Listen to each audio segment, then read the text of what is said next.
10 मुहर्रम 61 हिजरी ये वह दिन है जब करबला की दर्दनाक घटना घटी। रसूल अल्लाह के प्यारे नवासे हज़रत हुसैन और उनके पूरे ख़ानदान को शहीद कर दिया गया। लेकिन आखिर क्यों करबला की ये जंग लड़ी गई, आइए जानते हैं। हज़रत हुसैन एक ऐसी शख्सियत है जिनकी कहानी आने वाली नस्लें सुनती रहेंगी। उनकी कुर्बानी की कहानी आज भी करोड़ों लोगों को इंसाफ के लिए खड़े होने की प्रेरणा देती है। हज़रत हुसैन और उनके 72 साथियों ने बहादुरी के साथ हजारों कैसन के मुकाबले में जंग लड़ी। हज़रत हुसैन का जन्म 626 ई में मदीना में हुआ। उनका संबंध अल्लाह के रसूल के परिवार से था। हुसैन रिश्ते में रसूल अल्लाह के नवासे लगते थे। हज़रत हुसैन हमेशा इंसाफ और हक के लिए खड़े रहते थे। वे ज़रूरतमंदों की मदद करने वाले और नेक दिल इंसान थे। अपनी सारी दौलत उन्होंने ज़रूरतमंदों के लिए कुर्बान कर दी।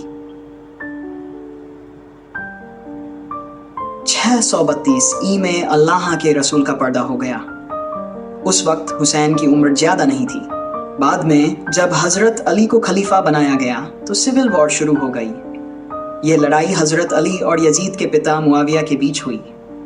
हज़रत अली की शहादत के बाद हुसैन के भाई हसन ने खिलाफत मुआविया को दे दी ताकि मुसलमानों के बीच खून खराबा बंद हो। मुआविया की मौत के बाद उनके बेटे यजीद ने खुद को खलीफा घोषित कर दिया। यजीद एक जालिम और नालायक शासक था जिसने इस्लाम के खिलाफ काम किए। हज़रत हुसैन ने यजीद की बैत करने से इनकार कर दिया। करबला की जंग। हुसैन को इराक के कूफा शहर से समर्थन के खत मिलने लगे। उन्होंने हालात का जायज़ा लेने के लिए अपने चचेरे भाई मुस्लिम बिन अकील को कूफा भेजा, लेकिन यजीद को इस बात की खबर हो गई। उसने कूफा में अपने गवर्नर के ज़रिए मुस्लिम बिन अकील को शहीद करवा दिया।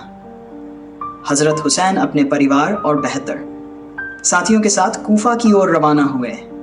रास्ते में करबला के रेगिस्तान में यजीद की फ़ौज ने उन्हें घेर लिया। हुसैन और उनके साथियों को पानी तक नहीं दिया गया। कई दिनों तक प्यासे रहने के बाद हुसैन ने यजीद की फ़ौज से जंग का फैसला किया। कुर्बानियाँ और बहादुरी। एक एक करके हुसैन के साथियों ने बहादुरी से लड़ते हुए शहादत पाई। उनके भतीजे हज़रत कासिम, भाई हज़रत अब्बास और 6 महीने जैस के बेटे हज़रत अली अस्कर तक को शहीद कर दिया गया।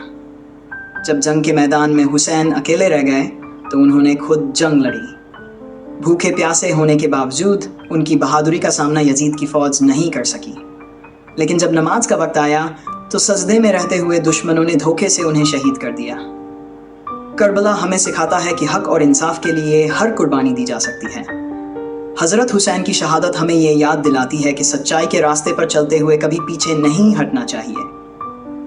मुहर्रम का मकसद सिर्फ मातम करना नहीं है, बल्कि हुसैन के नक्शे कदम पर चलने का सबक लेना है। अल्लाह उनकी शहादत को कबूल करे और उन जालिमों पर लानत भेजे जिन्होंने करबला में ऐसा अन्याय किया।